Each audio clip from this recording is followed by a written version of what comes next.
Hello there, good evening indeed, and many thanks for joining us right here on Rwanda Television News. We hope you are having yourselves a lovely and wonderful day, and this is what makes our top stories tonight. The EAC's heads of state noted that allowing the East African Common Market to function as it was meant to be will give the bloc's people greater access to goods cheaply and without the need to import them.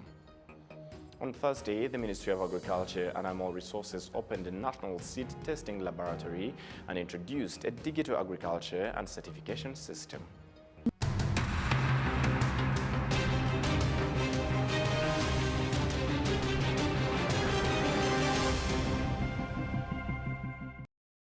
We are glad to have your company tonight, coming you straight from the heart of Africa, Kigali. My name is Sam Kalisa, and as we headed to our top story tonight, the EAC's heads of state have noted that allowing the East African Common Market to function as it was meant to give the bloc's people greater access to goods cheaply and without need to import them.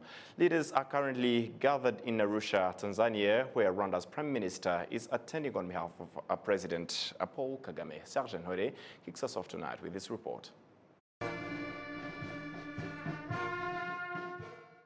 All 7 EAC member states are being represented at a high level of leadership, with 4 of the bloc's heads of state present, 2 prime ministers and South Sudan's minister in the office of the president. Somalia's president is also attending as a guest.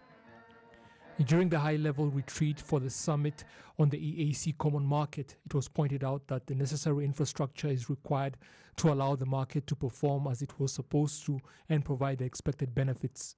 This material should be utilized in Congo. Then Tanzania can be making cars. Then Uganda can be making something else. Then why should these cars be made outside our region, yet the raw material to make them is here with us? We should be able to supply ourselves and sell to the world, as opposed to it being extracted from ourselves and then sold back to us at a higher price. Self-sufficiency within the community was also discussed and what it will take to achieve it.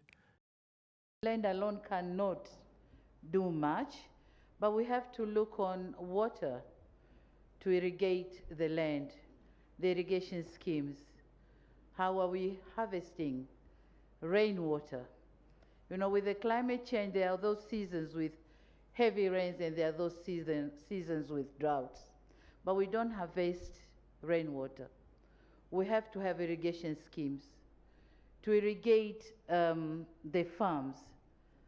And that's when we can produce double a year or 3 times a year. On his part, His Excellency Yoweri Kaguta Museveni of Uganda pointed out that non-tariff barriers must be eliminated to allow the EAC Common Market to function efficiently, and noted on the way first the COVID-19 pandemic and then the war in Ukraine forced people in the bloc to realize that adapting technology moving forward is the only feasible way of dealing with such global challenges. Then there is the matter of air transportation. Excellencies have been talking about infrastructure, but when you talk about infrastructure, it's not only road or housing. We need also to talk about infrastructure in terms of air transport. And we can see that since we have created this common market protocol, movement has been easier. Movement of goods, movement of people, movement of services.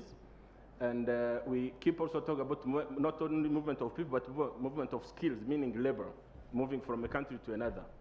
But that movement would be easier, again, if we are able to also to facilitate or to make easier the air transport services. So making my answer easy is that you have just to remove all restriction you have in air transport services. So my answer is simple, is political will, and let remove all restriction in air transport services. That's all. Thank you. Others to speak at the high-level retreat, like the DRC's Prime Minister, noted that movement between his country and Rwanda does not require visas for people from the 2 nations, which helps with trade. South Sudan's minister in the office of the president noted that his country joining the EAC has brought benefits that include the fact that South Sudanese students can now attend schools within the bloc without difficulty.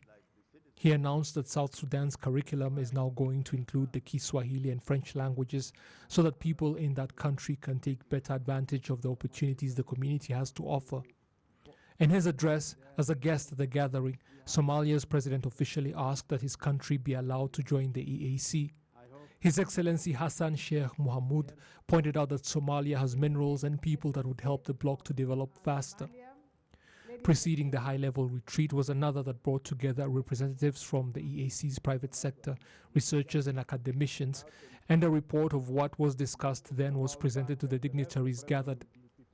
Friday will see the 22nd Ordinary Summit of the EAC Heads of State take place.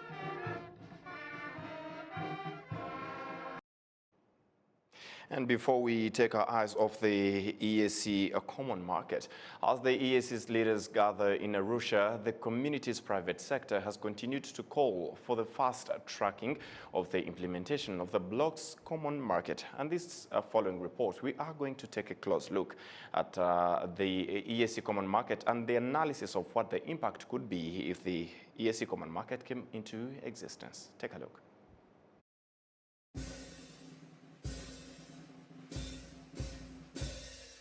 It's now been 11 years since the East African Common Market Protocol was signed, and even though the progress in its implementation has been slow, it has started yielding results. Niba Rwanda Revenue Authority dufite abakozi bari ku cyambu cya Mombasa. The fact that we have Rwanda Revenue Authority employees at the ports of Mombasa and Dar es Salaam, and we as the private sector have offices there as well, means we have control and are able to monitor our goods at those ports. Before, our goods being there was no different from them being in China. And now it is as if they are in Rwanda, which is very significant. None of that would be possible without the protocol. Goods produced within the bloc no longer pay taxes, and we don't have to pass on that cost to the final consumer. That is an advantage of the East African Common Market. Ndibwira ko icyo kintu rero twakibonamo nk'inyungu ya rya soko rusange rya Afrika y'Iburasirazuba. The scrapping of taxes for goods produced within the bloc has helped to increase trade by more than $2 billion over the last decade, but the EAC is nevertheless losing billions because not all entailed in the protocol is being implemented. We would be able to generate $64 billion within 3 years. We would triple intra-regional trade, just making our borderless, the issue of open sky. I was flying people, my board member from Burundi to here. A ticket cost $1,000. It is cheaper to go to fly from Burundi to Europe than flying within our region. We did a study, and every year we are losing $200 million. The reason the East African Common Market has continued to face difficulties is plain for all to see. When you look at the map of the East African community, you can see that we have countries that are very much willing to open the borders, to remove all the barriers, and to really make the integration work. Whereas you have others who remain protectionists, who still want to protect their own market, who don't want to open up, because they believe that if they open their market, foreigners, strangers will come and take everything, and the locals, the nationals will suffer. So that is the biggest challenge. And I think a way of addressing this is to raise awareness about regional integration. We have some successful models. Even though the European Union is suffering some other challenges, but when you look at their common market protocol, it is fully implemented, and the European people who are from different countries, they can really feel the benefit of this. When you are moving from Germany to the Netherlands, when you see products coming from Spain, going all the way to Poland, so they really feel that opening up the border, removing barriers can actually benefit everyone. And for that, we have a very big role to be played by the politicians. Here I mean the heads of state and all the ministries who really have to make sure that everything that the heads of state sign is implemented at the border level, is implemented at the lowest level of decision making. Otherwise, we'll end up having good treaties, good provisions, and never had any benefit to reap. Intra-trade in the EAC has continued to account for just 15% of the bloc's trade, and its leaders are looking to change that. Yes, we achieve peace, which I am very, very convinced this will be achieved with the commitment that the heads of states of the EAC have shown. I am sure, therefore, which is now the second priority, private sector will thrive. Ease of doing business will thrive. And that is why we have put mechanisms in place to have more participation of the private sector. And that now will help us achieve now what we call the economic integration, which is now basically defined by the first, second, and third pillar of our regional integration. And therefore, the effective implementations of the customs union and common market will still remain our priority in the next year, with the view to have increased intra-EAC trade, because that's a key thing. That's the ultimate goal. The East African community has around 300 million people and a gross domestic product of close to $250 billion.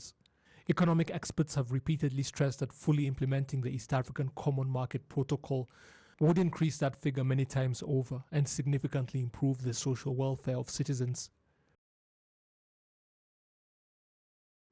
Thank you very much, Serge Hore, for this report. And as we move ahead to other matters, to secure tomorrow, you definitely have to start today. And as the saying is so common, it's not what you ask your country stroke community to do for you, but what you give or do for your country stroke community. And in this regard, Drayton Mudinda Bigwijabo is a Rwandan young man who lives in Canada.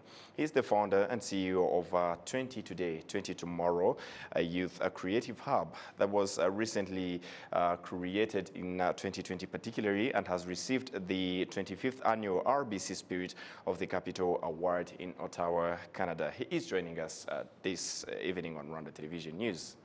Hey. Thank you for having me. All right. First of all, how are you?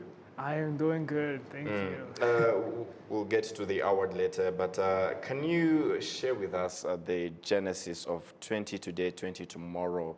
How did it come, and how was it created, and what's the impact all about it? Right, so yeah, one day it was not there, but then the idea came to me. And it really started from the fact that I realized that, a lot of talks about innovation and youth innovation, but there wasn't a lot of support in the fact that, youth had a lot of creative ideas. They had a lot of innovation that they could bring to the world. So that's really what got me thinking, and I started the 20 Today, 20 Tomorrow Creative Hub for youth who have these out-of-the-box creative ideas that can change their communities, right? These social innovations. So we create a structure for them to make those things happen. And how exactly?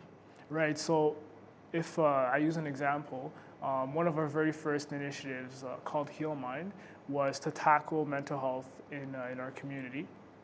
And one of the things we created for that was a sticker. It's a physical sticker that we put in different areas that youth frequent, so schools mostly. And it's equipped with a special technology that you can actually tap your phone over it, and it gives you instant access to mental health resources around you, right? So this idea is it's not a common idea, it's very innovative. Different things are put into that, but these serve a purpose of, helping youth access mental health resources. And then there's also the show we created called Inspire the Next. And we brought youth from different backgrounds, and we wanted to create some kind of network for these youth in the community, but also give them a platform to inspire other youth with their personal stories. All right. So there's a variety of different things, but they all come back to the same thing, you know, youth creating social innovations for other youth. All right. Before we get to the impact, you were recently awarded with the 25th annual RBC Spirit of the Capital Award. As a Rwandan living in Canada, first of all, what does it mean to you and your creative hub?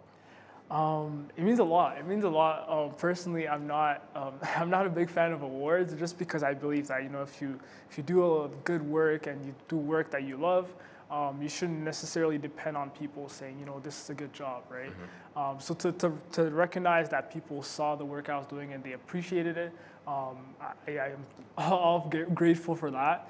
Mm. And as a Rwandan, really, it brings me a lot of pride that I can join into this movement that has been started these past few years of all these incredible things that, you know, Rwandans all over the world are doing. I don't know if you recall the basketball player that entered the NBA. I'm a big fan of the NBA, so I followed the news on that and I felt really good. So being able to kind of join into that is a privilege, really. All right, and getting back to the impact, why do you think or find it important for young people to come up with such initiatives that help or impact the community at large? Why do you find it so important? I think it really stems from the fact that you can't really solve a problem if you aren't part of, I guess, the society that's being affected, right? So I believe that if youth are facing problems and they're able to create things that can solve them for them, it allows the community to grow better, really. Because it's easier for youth to be like, you know, this is the problem I have, this is what I'm encountering, and this is also something I can do to solve it, right? Instead of having, I guess, like grown-ups or more like bigger organizations coming in and being like, you know, we think this is what's good for you. And they receive it better as well, you know, if youth come and they give solutions and then other youth are like, oh, this is good because they relate to it more. So I think it's important for youth to get engaged for the sake of other youth, really. And that's really what I believe the impact. Finally, to you personally, looking at challenges that are affecting the community at large, be it for the youth or other people in general, what keeps you awake? And what makes you feel like you really want to tap into it and find solutions? Just innovation in general. The idea that, you know, one day something is not there, but then the next, you know, you have something, right? Something's that's changing lives for people. It really drives me to always try to push the boundaries of things that aren't necessarily there, that aren't existing. And that's really what keeps me going and pushes me forward. All right. Drayton Mudinda-Bigwi Jabo, thank you very much for your time tonight on Rwanda Television News. Thank you very much. And we wish you the best. Thank you. All right. And as we move ahead to other matters into education now, the Ministry of Education, in collaboration with the Israel Embassy in Rwanda, have launched a project that intends to provide computers and lab equipment to high schools to further integrate technology and science into the education system. Here in Rwanda, Precious Chidezi filed this report. Students at the INES Institute using computers for their studies simultaneously helps the internal labs achieve their goal of integrating technology into the learning process. STEM Rwanda's collaboration with the Israeli Embassy provided students with the tools they need to integrate technology into their studies, which they say has been very helpful, and they plan to engage freshman students during their transition.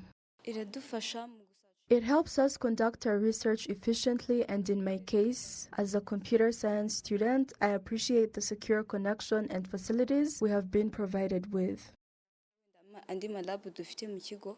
These tools comprise of computers and lab equipment that are essential to the learning process, especially in regards to artificial intelligence, which involves robots and drones, among others. Israel's ambassador to Rwanda says 5 institutes have been initiated and 3 are currently in progress, which he has pointed out aims to develop the institutes as well as the community surrounding them. It should serve the students in the university. For example, let's say, Ines Rwengeri. So students are benefiting who live there, who are there anyway. Schools from around the university are coming when there is a possibility to come and to study and to use the computers and to go through the curricula of STEM. And then, of course, I mentioned the community. So people who have ideas and don't have a computer at home, they will go there, use the computer. If someone will have to open the class and they do it, and they do something with the computer. So the computers should serve everyone, the children, students, and the community. And they do something with the computer. So the computers should serve everyone, the children, students, and the community. The project coordinator says 15 drones will be installed in existing and upcoming institutions with a total cost of 100 million Rwandan francs per institute. And the idea is we establish 2 centers per university. And the idea is that we really bring about a collaboration between the institution and surrounding communities and schools. So we bring senior 4, 5, 6 students, and we allow them to collaborate with their peers in year 1 and year 2 in the communities. And we do provide the electronic equipments and virtual computer lab. And the idea is so that they can collaborate in science, technology, engineering, and mathematics. And the students really are acquainted to the science and technology, and are able to convert their theoretical background to practical. How do they connect, for example, to do the robotics? And this is how we intend to promote the education system here in Rwanda. The state minister in charge of primary and secondary education within the Ministry of Education says increasing the use of technology through computers and building more labs is a nationwide objective in regards to the education system. We have been increasing connectivity coverage in schools to make sure that the students and the teachers can access internet. We have also been working on increasing the number of devices in schools. This includes computers, tablets, phones, and this is not just to also avail connectivity and devices, but we have also been training teachers to make sure that they have the required digital skills that are going to help them support the students, but also support learning in a modern way at those schools. Out of 1,888 secondary schools, 842 have access to internet, which amounts to 44.5%, whereas out of the 3,194 existing primary schools, 663, amounting to 20.7%, have access to internet. Smart classrooms in secondary schools are at a 46.9%, whereas in the primary section, it's 57%, which are equipped with computers, meaning 1,828 of 3,194 government schools and those under government assistance. 15,037 teachers nationwide have also been provided with computers. Precious Chidezi, RTV News. Thank you, Precious. And as we move ahead to matters related to agriculture, on Thursday, the Ministry of Agriculture and Animal Resources opened a national seed testing laboratory and introduced a digital agriculture and certification system. As Olive Nete reports, seed sector actors point out that this will facilitate them to find accreditation. We do have more. Digital Agriculture and Certification System and the National Seed Testing Laboratory that was launched is a program of the Ministry of Agriculture and Animal Resources in partnership with the Alliance for a Green Revolution in Africa.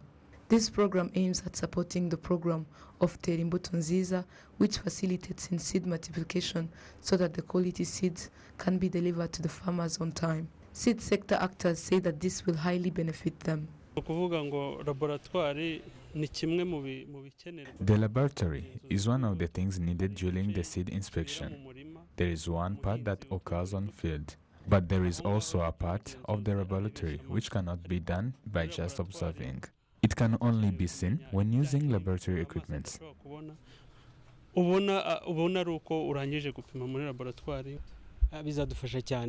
This will highly benefit us because for a seed to be certified as a quality seed for the market, It has to undergo all the laboratory process. This laboratory will assist us in exporting our products to the international market.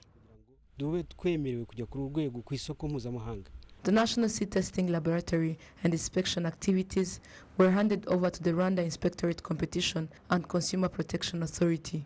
The Director General of this institution notes that this will assist them in the inspection activities. We usually do seed inspection. We have various seed inspectors that do the whole process from cultivation to the harvesting. This laboratory that was handed to RICA is to facilitate all those activities from the field to the laboratory to provide information to seed multipliers so that they can know the quality of the seeds they are using. The president of the Alliance for a Green Revolution in Africa, Dr. Agnes Kariwata, points out that this is a huge trade opportunity for Rwanda. Just like we've been buying seeds from people who started way before us, we can also be part of contributing to the development of other countries by selling seeds to them as well. We also then use that to be part of a free continental trade area that has been created and be part of ensuring that our farmers and our businesses can benefit from this opportunity. The permanent secretary in the Ministry of Agriculture and Animal Resources, Jean-Claude Musabyimana, noted that these activities will increase the productivity of crops as well as expanding the market. The National Seed Laboratory we are inaugurating today was rehabilitated and equipped, and staff were trained. This has increased the readiness of the National Seed Testing Laboratory to ISTA accreditation, as said before. Rwanda has a comparative advantage on some commodities like beans and Irish potatoes. Rwanda advances in a hybrid development. Add to this, better opportunities for export of seeds. And we also have a comparative advantage in vegetable seeds, as discussed a few minutes ago. Rwanda used to import more than 3,000 metric tons of seeds, and now it produces over 8,000 metric tons. Olive Nete, RTV News. Thank you, Olive, for the report. And as we move ahead, the Development Bank of Rwanda, BRD, in collaboration with the Rwanda Housing Authority, has launched a campaign called Giriwawe, aimed at encouraging low to mid-range income earners to own a home through affordable housing loans at an interest rate of 11%. The project is already accessible to borrowers through 6 financial institutions, as it actively continues pursuing partnerships with other banks to ensure that this facility is convenient for all. Emmanuel Ahabge, coordinator of the Rwanda Housing Finance Project, explained the loan process further. It's a campaign aiming at sensitizing the population, the Rwandans who need to acquire their first home through this scheme. The scheme is that if you own your first house and you fall in the monthly income, a household income less than 1.2 million Rwandan francs, you're eligible for this scheme to get a house that is whose selling price or property is less than 40 million, and you can pay this on a monthly installment up to 20 years at an interest rate of 11%. So far we've had about 300 households that have benefited from this scheme, and the target is 6,000. And we thought that we need to really sensitize the population to know about this scheme, because it's something that is unique on the market, and we know that there are those people who have tried somehow and they have failed to acquire this mortgage because of higher interest rates on the market. So we think it's something that is coming in to really help, and majority they can benefit on this. So the way it is simple. So in mortgage, by definition, the property you buy, it becomes the collateral for the bank, and you keep paying on a monthly basis. At the end of the agreed period, then the house becomes yours. And on behalf of the entire news production team and myself, many thanks for being with us on this particular edition of Rwanda Television News. Stay safe and have a good evening. Goodbye.